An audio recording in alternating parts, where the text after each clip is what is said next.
तालुक्यातील धाड इथे रात्री 10 वाजताच्या सुमारास 2 गटात तुफान वाद झाला आणि वादाचं रूपांतर दगडफेक आणि जाळपोळीत झालं।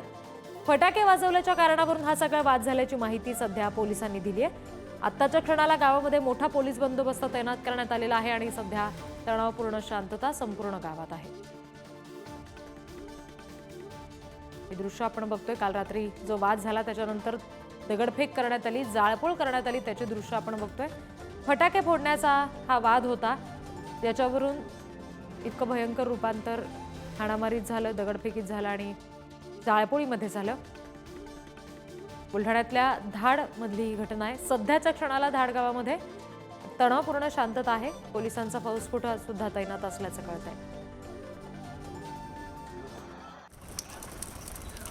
ही काल रात्रीची दृश्य बघतोय आपण। साधारणपणे 10 वाजताच्या सुमारास हा सगळा प्रकार बुलढाण्यामध्ये घडला।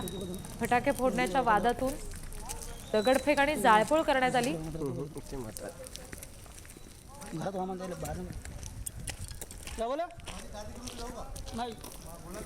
आत्ताच्या क्षणाला गावात पोलीस बंदोबस्त ठेवला गेलेला आहे आणि तणावपूर्ण शांतता संपूर्ण गावातल्या परिसरात आहे।